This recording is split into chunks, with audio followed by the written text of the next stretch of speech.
Dear students, hope you are all well. Today we will begin with a chapter in Civics. The name of the chapter is Preamble to the Constitution. Let's move forward.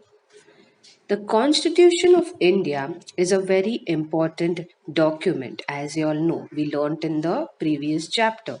It is a document which defines our country, India. The Constitution of India was formed by the Constituent Assembly and put into action on 26th January 1950. Let's move forward. Now, India is the seventh largest country in the world. It is a very huge country, and so many people live in this country. Now, all these different type of people have certain rights or certain type of living, and they deserve to live a normal and respectful life. Now, for that, we need lots of rules and regulations are there in this country, as you all know. So that all the citizens of this country, that means all the people of this country, can live happily together and with dignity. Let's move forward. So, the Constituent Assembly worked very hard and they came up with this document which is called the Constitution of India. And in this, there are so many different rules and regulations which make sure that every citizens of this country can have a good life. So, it took around 3 years to make the constitution. That means it took around 3 years to make this book, and it consists of 255 pages. So this is a very large document, right? It has 255 pages and it contains many different types of rules and regulations. Now, it's not always possible to read the entire document or read all the 255 pages. So, just by reading one page of the Constitution, you can actually get the summary of the entire Constitution. Now, what is that page where you will get the whole summary of that? Let's see that. That page is called the Preamble. So, the Preamble is the essence of the Constitution. What? It's the essence of the Constitution. So, the basic summary to the basic principle of the Constitution is mentioned in the Preamble. And what does it say? It states, let's read the Preamble.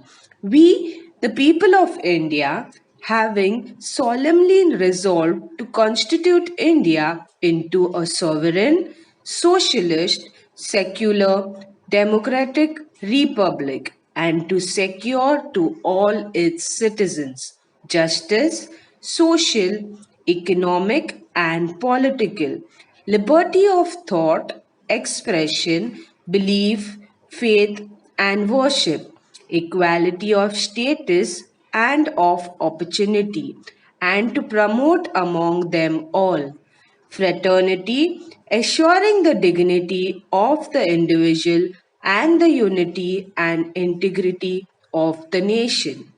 In our Constituent Assembly, this 26th day of November 1949, do hereby adopt, enact, and give to ourselves this Constitution. So, this is the entire summary or the basic principle of our Constitution. So you must be wondering, there are so many difficult words in this preamble, right? So how can you really understand all these difficult words? For that, we will break the preamble into simple phrases and we will try to understand the meaning of each phrase. So what exactly is the preamble? Let's see that. Let's move forward. Preamble is the essence of the Constitution of India. It defines the Constitution of India. Just by reading the preamble, you will be able to understand the basic principle or the basic thought behind this entire Constitution of 255 pages. Let's move forward. Now, initially, when the Constituent Assembly wrote the preamble, they did not mention few words. which were later added into the preamble. As you can see in the left hand side, that's the original preamble, that's the old, and the right hand side, that is the new preamble. That is, the preamble was revised. So the preamble was revised in December 1976, and which all words were added, and the words socialist and secular were added. So the word socialist and secular were added later. These words were not there in the original preamble, which was written by the Constituent Assembly. It was not there before. So why were these two words added? Let's see. Socialist and secular, because these are very important words which actually define our country, and they definitely should have been there. Okay, these two words should have been there before. So when the lawmakers felt the need of these two words, they then added that to the preamble. So you see, socialist and secular were the two words which were added later in the preamble. Let's move forward. Now let's go ahead and understand the meaning of different phrases in the preamble. So it starts with "We the people of India." So "We the people of India" refers to all the people of India, whether big or small, rich or poor, of every region and of every religion. So all the different types of people are what "We the people of India" stands for. Let's move forward. Now, having solemnly resolved to constitute India into a, what does this phrase means? It means have decided to make India into the following. So have decided to make India into the following. So we the people of India, we all the people of India have decided to make India into the following. Let's see further. So the first word mentioned is sovereign. So sovereign means an independent country. So India is an independent country, as you all know. It is not dependent on any other nation. We, the people of India, together decide that how our country will run. So India is an independent country or a sovereign. Let's move forward. Next word is socialist. Now, what is socialist? So, socialist means wealth of the nation will be shared by all so that everyone can meet his or her needs. So, India is also a socialist country, which means that all the resources, all the things which are there in this country, they are shared by all the citizens of this country, by all the people of this country. So it is not for few special people, it is for everybody. Every citizen of this country has a right on all these resources, on all these things. Let's move forward. Next comes secular. Now, what does secular means? Secular means all religions are treated alike, means all religions are treated equal, and people are free to have whatever religious beliefs they like, whichever religion they want to follow. So India encourages its citizens to follow their religious beliefs without any fear. Whichever religion they want to follow, they can follow. They don't need to be afraid. So India has no official religion. Whatever you feel, whichever religious belief you want to follow, you can follow or practice. That is the meaning of the word secular. So India is a secular country. Let's move forward. Next is Democratic Republic. Now this is a very important, okay? Democratic Republic, which means the government will be elected by the people. We elect the government, right?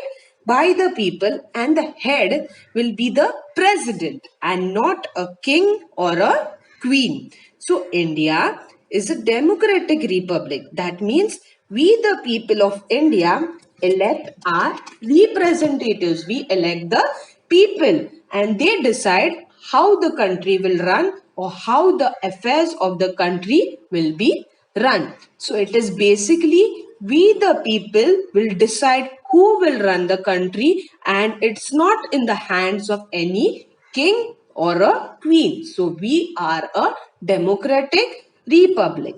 Let's move forward. So, sovereign, socialist, secular, democratic republic, that is our India, that is our country, India. Let's move forward.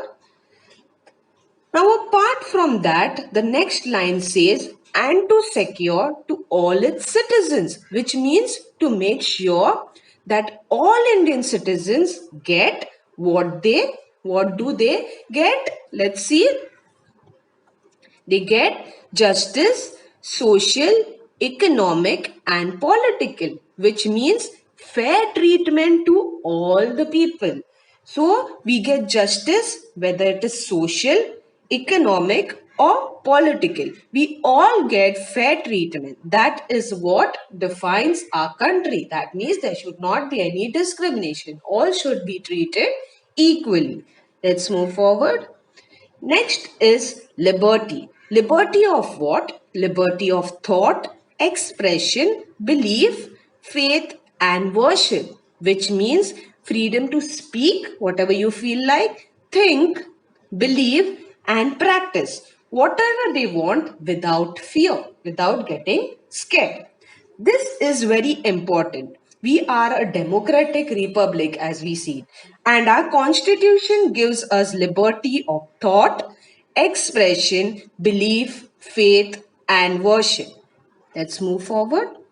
And then comes equality.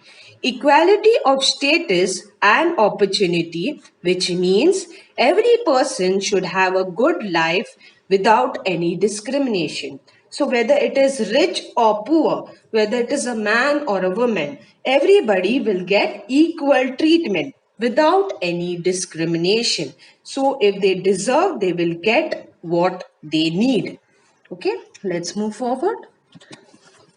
And the next is, and to promote among them all fraternity, assuring the dignity of the individual and the unity and integrity of the nation.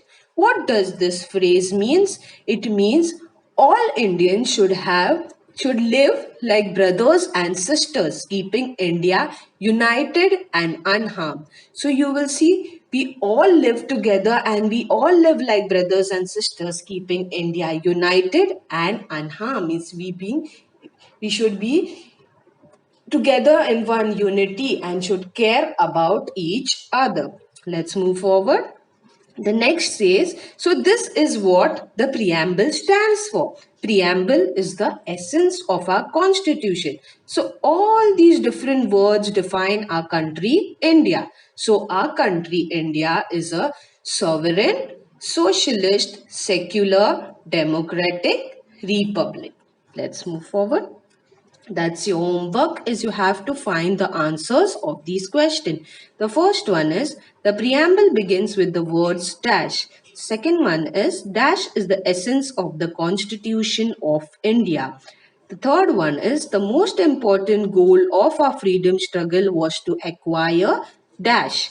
Next one is what is meant by adult franchise. The next is define liberty. And the last one is define socialist state.